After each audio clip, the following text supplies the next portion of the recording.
Showdown de poids lourd ce week-end, on va analyser tout de suite Curtis Blades contre Derrick Lewis.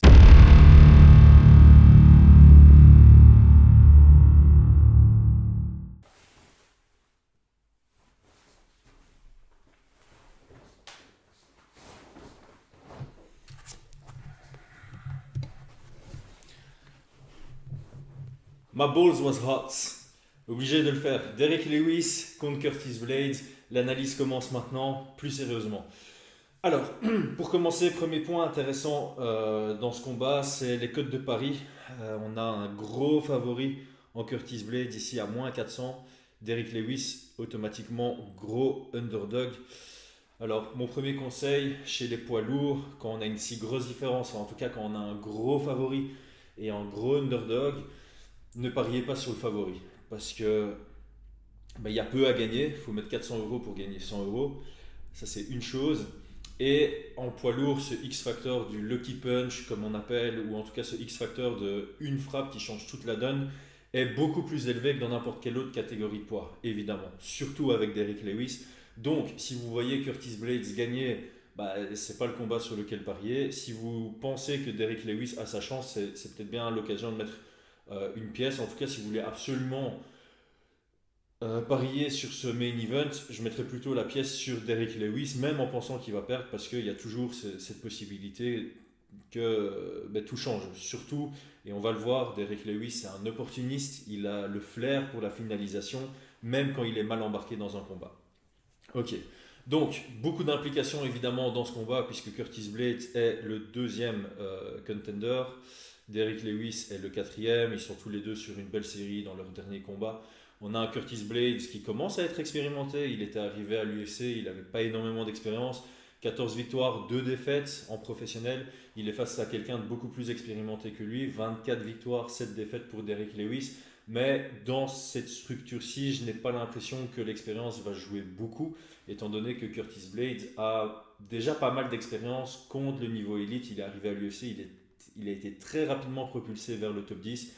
Il a déjà affronté des beaux noms, il a déjà des belles victoires. Donc voilà, ici l'expérience ne va pas beaucoup jouer.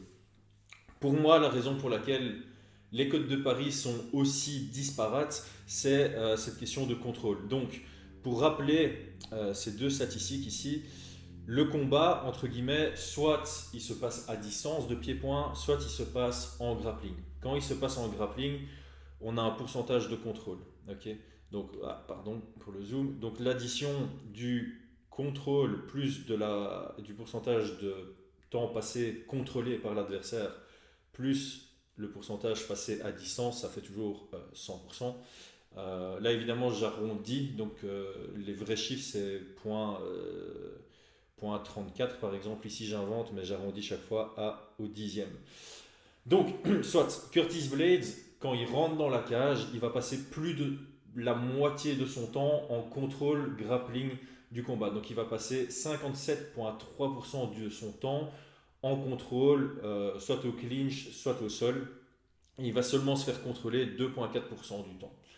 Ce qui fait qu'il passe environ 40% du temps à distance de pied-point. Donc la majorité du temps, Curtis Blades est en mode grappling dans un combat. A l'inverse, Derrick Lewis passe légèrement plus de temps, un peu plus de la moitié du temps à distance de pied-point. Et quand on est au grappling, il se fait beaucoup plus contrôler. Donc il va se faire contrôler 33% du temps total dans la cage et il va avoir un cinquième, euh, plutôt un huitième de temps de contrôle. Donc généralement quand il y a un échange en grappling avec Derrick Lewis, c'est lui qui est en dessous, c'est lui qui se fait dominer. Notons bien que Derrick Lewis a un des ground and pound les plus vicieux du MMA. C'est peut-être pour ça qu'il passe tellement peu de temps en contrôle et que c'est souvent lui qui est contrôlé, c'est parce que quand lui contrôle, le combat est fini très rapidement. Donc voilà, je trouvais que la stat était intéressante. On le voit d'ailleurs ici tout en dessous parce que j'avais utilisé le control rate quand je parlais de Ousmane. Celui qui a le meilleur. Donc le control rate, c'est si on prend une heure de grappling, parce que cette statistique est faite uniquement sur les combattants qui ont fait plus d'une heure de grappling dans leur carrière UFC. Quand il y a du grappling, Curtis Blades va contrôler le combat pendant 96,1% du temps. Le premier dans ce classement, c'est Khabib, il est à 97%, et le deuxième dans ce classement, c'est Kamaru Usman qui a 96,4. Je sais plus, il faut que j'aille revoir la statistique, mais peu importe. C'est juste pour dire que voilà, les trois gros noms de contrôle en grappling, c'est Khabib, puis Usman, puis Curtis Blades. C'est juste pour donner une indication de à quel point Curtis Blades est dominant dans son approche du MMA, surtout en grappling. Les stats d'après, ça je mets juste les classiques. Moi, ce qui m'avait surtout attiré le regard, c'est ceci. Donc ici, ce sont les. Quand on est à distance de pied-point, le nombre de. Ça veut dire que sur une minute de temps, Derrick Lewis va toucher son adversaire 1,8 fois, ce qui est super bas. Et son volume de jeu n'est pas extra grand. Il a 5,2 frappes envoyées par minute. C'est moins d'une frappe tentée toutes les 10 secondes. C'est un volume de jeu qui est très faible. Ça représente très très bien Derrick Lewis. Derrick Lewis est quelqu'un qui, j'ai pas envie d'utiliser le terme endort le combat, mais il est très patient. C'est plutôt un contreur. Et il va vraiment attendre l'ouverture pour exploser et faire quelque chose. Je sais pas si tu as déjà fait des sparring contre quelqu'un comme ça. Moi, ça m'est arrivé dans mon tout premier club. Il y avait quelqu'un qui représentait vraiment ça, qui était peu actif, mais quand il y avait une ouverture, il lâchait pas, il envoyait trois quatre frappes dans l'ouverture. C'est très, très, très difficile d'aborder un combat comme ça parce qu'on a l'impression qu'on s'installe bien dans le combat parce que l'autre ne fait rien. Et puis en un seul coup, il explose et il trouve les ouvertures. Et au niveau de la confiance, c'est très difficile de rester concentré contre quelqu'un de ce style-là. Curtis Blades, on est plus dans la normalité, une dizaine de frappes tentées par minute, c'est assez élevé pour les poids lourds, c'est dans la moyenne pour les autres catégories de poids. Par contre, il a une précision que de 34%, ce qui est relativement bas. En termes de défense, Curtis Blades se fait autant toucher debout qu'il ne touche ses adversaires. Okay, il a une défense, on va dire, assez bonne. Hein. Il esquive 62% des frappes envoyées par ses adversaires. De l'autre côté, Derrick Lewis se fait plus souvent toucher qu'il ne touche ses adversaires. Comme je l'avais dit pour Gilbert Burns, je pense, c'est rare un combattant à l'UFC qui a un palmarès positif. Généralement, il va plus toucher ses adversaires qu'il ne se fait toucher. Ici, encore une fois, Derrick Lewis, il se fait plus toucher par des frappes peu significatives. Et lui, quand il va toucher ses adversaires, c'est significatif. Et d'ailleurs, c'est la statistique que j'ai mis tout en dessous ici. Son knockdown rate, c'est 2,26%. Ça veut dire que sur 100 touches, sur 100 frappes qu'il envoie qui touchent son adversaire, 2,26 fois va créer un knockdown, ce qui est quand même relativement élevé. On en arrive au takedown, ça évidemment, on a une énorme différence de part et d'autre. On a un Curtis Blades qui est considéré comme un lutteur et qui va souvent chercher l'échange en lutte. Sur un combat, donc sur 15 minutes, sur un combat de 15 minutes, sur 15 minutes, il va tenter 12,5 takedowns, c'est quasi 1 par minute. Et il va en réussir 7, ce qui est pas mal. 56% de takedown de réussite de takedown, c'est vraiment pas mal. De l'autre côté, on a un Derrick Lewis qui lui se casse pas trop la tête avec les takedowns, il va en faire 2 par 15 minutes, ce qui est très faible, et il y en a un quart qui va réussir. Donc voilà, ici, on peut s'imaginer qu'on est dans une dynamique de combat un peu striker contre lutteur. Derrick Lewis, au corps à corps, de temps en temps, il cherche des belles amenées au sol, et s'il a le top control, c'est là où c'est vraiment dangereux. Donc c'est ça que j'ai envie de mettre en parallèle, c'est ceci ici, le croisé. Donc Derrick Lewis essaye peu d'amener au sol, mais par contre, Curtis Blades, on essaye rarement une amenée au sol contre lui, parce que c'est généralement lui qui initie les takedowns. Mais par contre, au clinch à la cage, ça arrive que ses adversaires essayent de le mettre au sol, et il a une takedown defense seulement de 33%. C'est très très faible. Alors évidemment, on n'a pas beaucoup de data, on n'a pas beaucoup d'athlètes qui ont tenté des amener au sol contre Curtis Blades, mais pour moi c'est un bon indicateur. Ça veut dire que Derrick Lewis, qui est très lourd, on peut imaginer un scénario où on est au clinch à la cage. On peut vraiment imaginer un scénario où Derrick Lewis explose avec un body lock en 50-50, réussisse une amenée au sol contre Curtis Blades et profite complètement de l'opportunité au sol pour finaliser ça au sol. Ok, c'était déjà une très très belle introduction. Ici j'ai encore un graphe que je voulais absolument montrer. En blanc, c'est Georges Saint-Pierre. Donc Georges Saint-Pierre, pour ceux qui ne savent pas, c'est celui qui a le plus de takedowns à l'UFC. Il en a mis 90, 90 dans sa carrière UFC. Donc 90 takedowns, 90 takedowns en 22 combats. Curtis Blades, il est déjà à 54 takedowns. Hop, à 54 takedowns ici en 12 combats. S'il continue sur cette moyenne, il va dépasser Georges Saint-Pierre à son 19e combat. C'est énorme, c'est vraiment, vraiment dingue, surtout en poids lourd. Je trouve que c'est vraiment une statistique assez folle en poids lourd. Donc, clairement, je pense que c'est pas un secret que Curtis Blade va chercher à lutter dans ce combat. Ici, on le voit, pour tous les combattants qui ont plus d'une heure de combat, ceux qui ont réussi le plus de takedowns par 15 minutes, c'est Merab en numéro 1, 7.71. J'essaie de parler français, 7.71, c'est plus naturel pour moi. Curtis Blade est deuxième à 6.98, 98. Et en numéro 5, par exemple, pour un esprit comparatif, on a Khabib avec 5.32. Donc, vraiment quelqu'un d'actif dans la lutte. Je ne le répéterai pas assez, jamais assez. Ici, une stat intéressante, donc de nouveau, je fais la pub. Hein. Ça n'a rien à voir avec moi, le gars, je ne lui ai jamais parlé, mais j'adore vraiment son compte. Si vous avez Twitter, MMA, Biden Numbers, à suivre absolument. Mark Hunt est le seul adversaire à Derek Lewis à avoir encaissé plus de 40 frappes significatives sans se faire finaliser. Donc là, encore une fois, ça appuie vraiment cette lecture du jeu que j'ai de Derek Lewis, qui est quelqu'un d'opportuniste. C'est pas quelqu'un qui a besoin de 1000 opportunités pour finaliser un adversaire. En général, quand il gagne par finalisation, il a besoin de moins de 40 frappes pour aller chercher cette finalisation. C'est une statistique qui est assez incroyable. Ok, mon introduction chiffrée et statistique est finie. On peut partir dans les séquences. Alors, toute première chose, je vais plutôt analyser l'aspect lutte dans cette analyse. Pour la bonne et simple raison que pour moi, ça va vraiment être ça l'histoire. Ça va être Curtis Blades qui essaye d'amener ça au sol parce que c'est sa zone de confort et c'est la capacité à Derrick Lewis de l'empêcher d'amener ça au sol. Debout, autant Curtis Blades que Derrick Lewis peut gagner selon moi. Évidemment, si on a le combat debout, c'est fort équilibré. Celui qui a le top control, bah, c'est complètement à son avantage. Si Derrick Lewis a le top control, c'est lui le favori pendant cette période-là. Si Curtis Blades a le top control, c'est lui l'énorme favori dans cette situation-là. Celui qui a le plus de chances d'amener au sol et de finir en top control, c'est Curtis Blades, et c'est ça qui explique pourquoi il est favori. Alors, je reviens à mes moutons.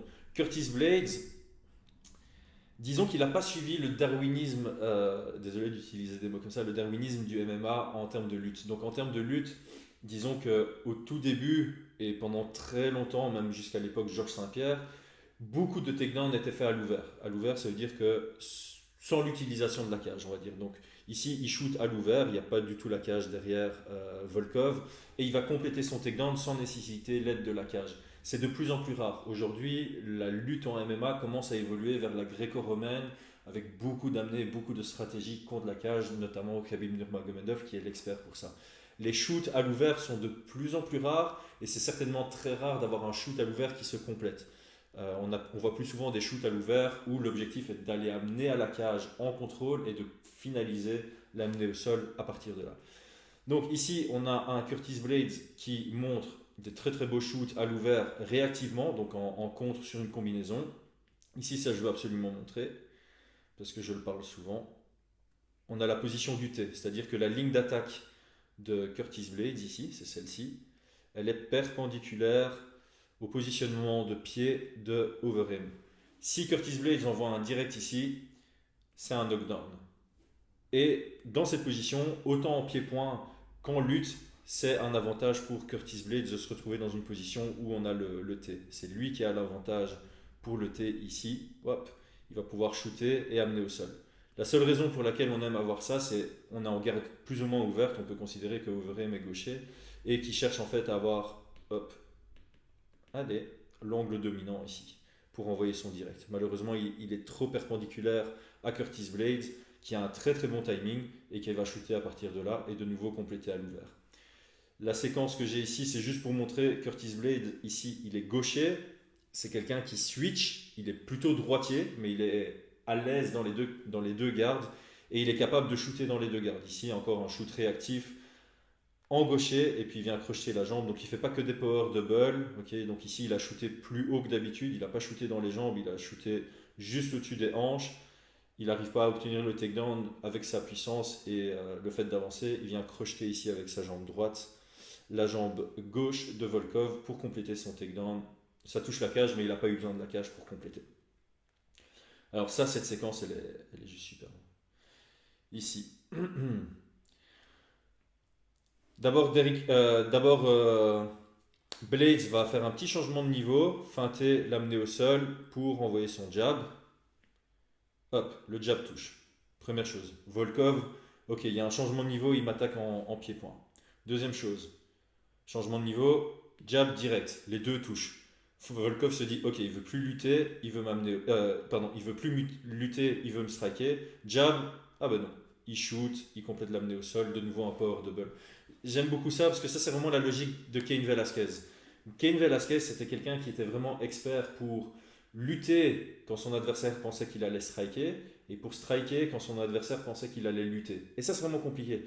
On le dit souvent, deux combattants à niveau égal debout, ou même si l'adversaire est meilleur debout, dès le moment où l'adversaire a la menace de se faire amener au sol et qu'il craint les amener au sol, ça permet au lutteur de jouer là-dessus, de feinter la lutte pour venir striker et se créer des ouvertures. Et Curtis Blades commence à vraiment bien intégrer ça dans son jeu. C'est là où je dis que l'expérience n'a plus vraiment d'impact sur ce combat parce qu'il y a 5-6 combats. Curtis Blades avait du mal à incorporer ça et maintenant Curtis Blades est vraiment un produit MMA quasi fini dans la mesure où il arrive à bien cacher sa lutte dans son pied-point et il arrive à bien cacher son pied-point derrière des feintes en lutte. Et donc ça c'était vraiment une séquence que j'ai bien aimé. Je vais prendre le risque de la remettre parce qu'elle est très belle en espérant que l'UFC ne m'ennuie pas avec ça parce que voilà. Donc hop. Ah, ça c'était le jab direct. Excusez-moi, je reviens un peu plus en arrière. Vous êtes patient, hein, mes vidéos sont longues. Je parle plus. Voilà. Feinte, le jab qui passe, le jab cross qui passe, le jab, on vient lutter et il complète l'amener au sol sans problème. C'est vraiment très propre. Alors, en termes de contrôle au sol, Curtis Blades est de temps en temps critiqué parce que son volume de jeu au sol est assez faible. Il a une approche, et j'ai déjà fait la vidéo sur Overeem avec la Elevation Fight Team, c'est vraiment cette même approche tout le temps, c'est d'abord le contrôle et puis les frappes. Tant qu'on n'a pas le contrôle, on ne cherche pas les frappes. Donc ici, dans cette séquence, on voit Abdurakhimov qui supporte le poids de Blades et il va faire une première étape pour se relever, c'est-à-dire utiliser une position table. Donc il vient déposer sa main au sol. Donc maintenant il est en appui sur ses deux genoux et sur sa main droite. Ce que Curtis Blades va faire intelligemment, ouais, donc ça déjà c'est très beau. Hein. Donc quand il se relève, directement, hop, ouverture pour le crochet. Je vais remettre un peu en arrière. Voilà. Ici, c'est difficile de placer le crochet. Ok, il y a le poignet qui est près de la hanche. C'est difficile de faire passer le pied à l'intérieur de la cuisse pour venir mettre le crochet. Par contre, une fois que Abdurakhimov se met en table, on a une bien plus grosse ouverture ici pour chercher le crochet du côté gauche, ce qu'il vient faire. Première étape, il met le crochet, très bon contrôle. Deuxième étape ici, on ne le voit pas très bien, voilà, ici on le voit mieux. Main gauche, main droite sur le bras d'appui de Abdurakhimov pour l'empêcher justement de se relever. Il essaye de se relever, boum, 2 on 1, donc deux mains sur un bras. On vient tirer le bras vers l'arrière. Du coup, on a cassé la posture de Abdurakhimov qui se retrouve à nouveau sur ses avant-bras. Et maintenant qu'on a le contrôle, on enlève une main. Donc ici, il va contrôler, on ne voit pas, mais sa main droite contrôle le bras droit ici d'Abdurakhimov, ce qui lui permet de venir frapper avec sa main gauche. C'est très beau. D'abord le contrôle et puis les frappes. Ici, un peu le même exemple. Deux appuis au sol ici, plus la main droite. Et on vient pas chercher à continuer à frapper. Il était en train de frapper. Il a vu qu'Abdurakhimov essayait d'améliorer sa position. Hop, non, je vais d'abord enlever le contrôle. Donc ici, la main, on a un 2 on 1. On vient casser la posture, et maintenant qu'on a cassé la posture, il est de nouveau sur son coude, sur ses avant-bras. On vient faire un contrôle en croisé, on n'a plus besoin des deux mains, maintenant qu'il est tombé, on libère une des deux mains et on vient frapper. Contrôle et puis frappe. Alors ça j'aime beaucoup aussi, il le fait très souvent, Ici, il faut regarder son bras gauche à Curtis Blades. Donc, il va placer son bras gauche en can opener. Hop. Et on a le bras droit ici de Abdurakhimov qui contrôle la posture de Curtis Blades. Donc ici, le problème, c'est que Abdurakhimov a la main sur la nuque de Curtis Blades qui ne sait pas du coup se lever pour envoyer des frappes puissantes.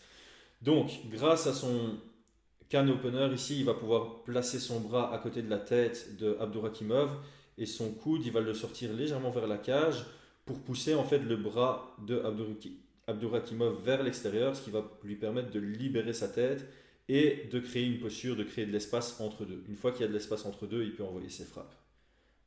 Hop, voilà. Vous voyez là, la tête est enlevée. Abdurakhimov n'a plus du tout le contrôle de la nuque. Ça lui permet de créer la distance.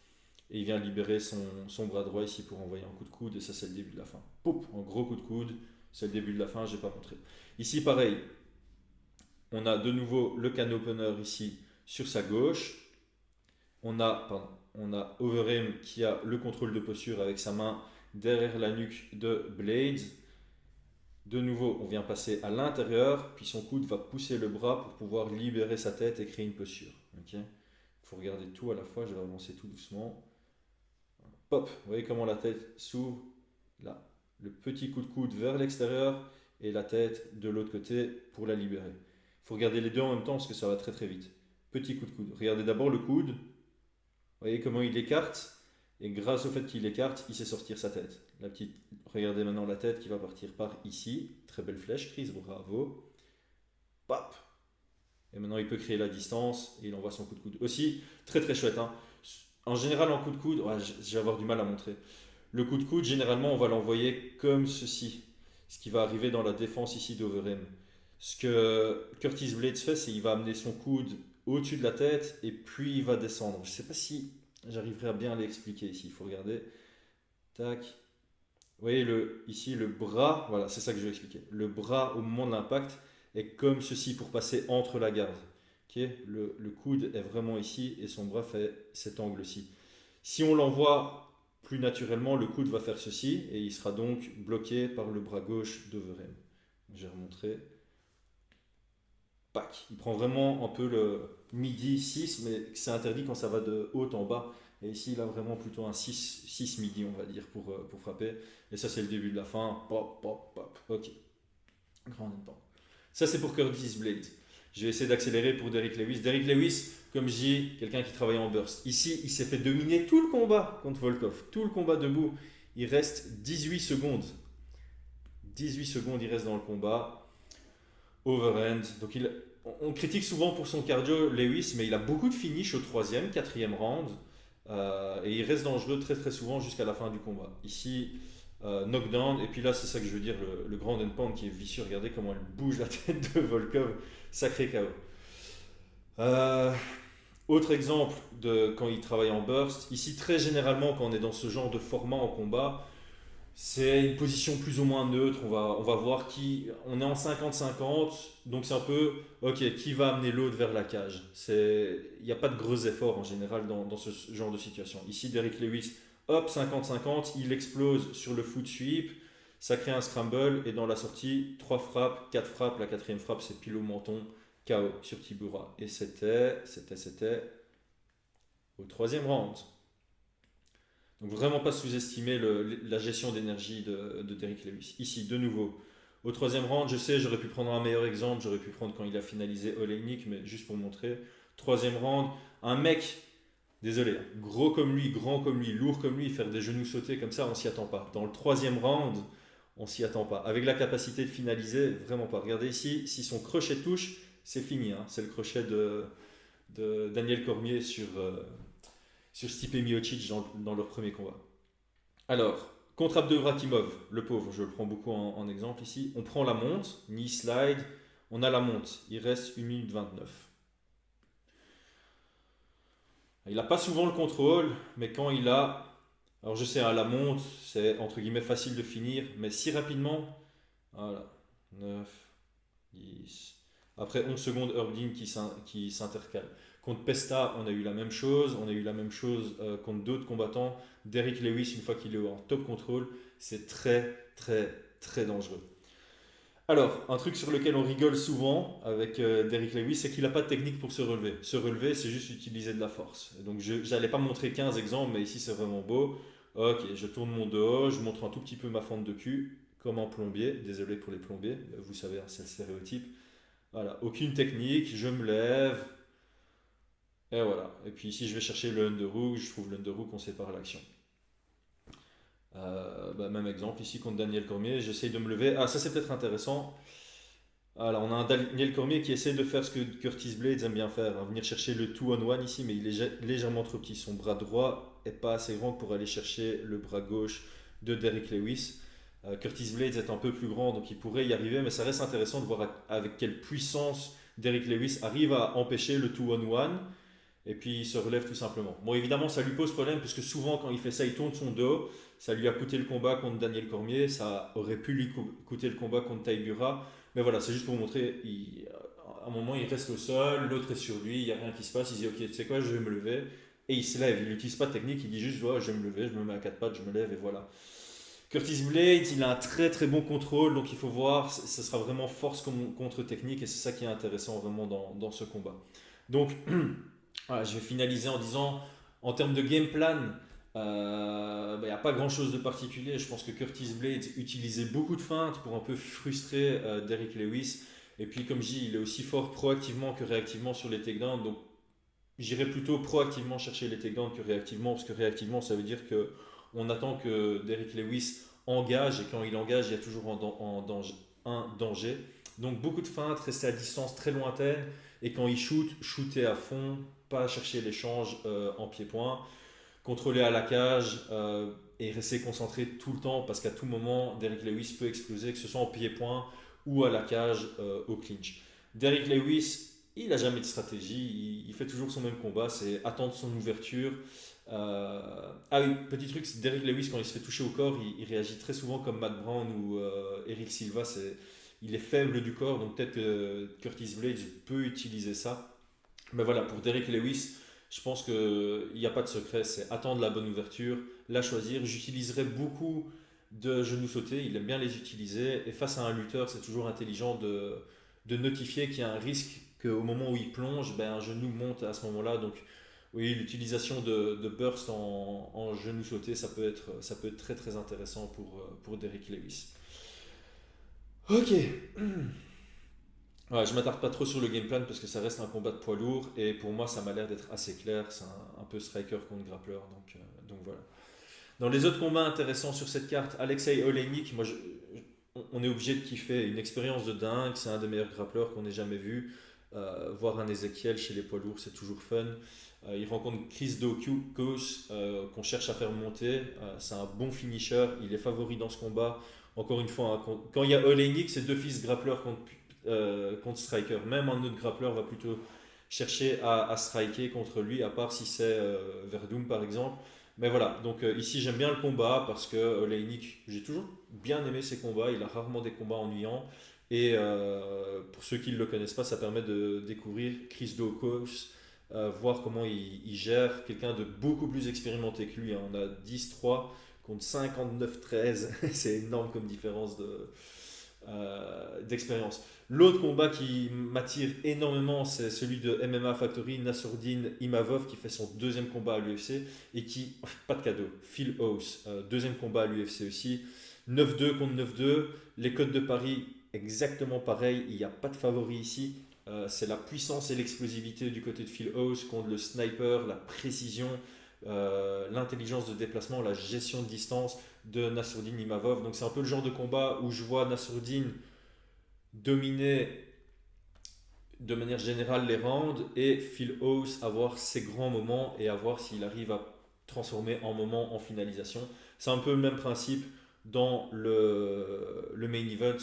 Très difficile de voir Derrick l'emporter à la décision. Je me demande quelle est la cote de Paris pour ça, mais il y a peu de gens qui vont voter Derrick Lewis à la décision. Soit on dit Curtis Blades à la décision ou par finish, soit on dit Derrick Lewis par finish. Donc c'est vraiment, on voit le combat comme étant une domination générale de Curtis Blades et des grands moments pour Derrick Lewis, avec un Curtis Blades qui, dans sa domination, pourrait trouver l'ouverture vers le finish aussi, évidemment.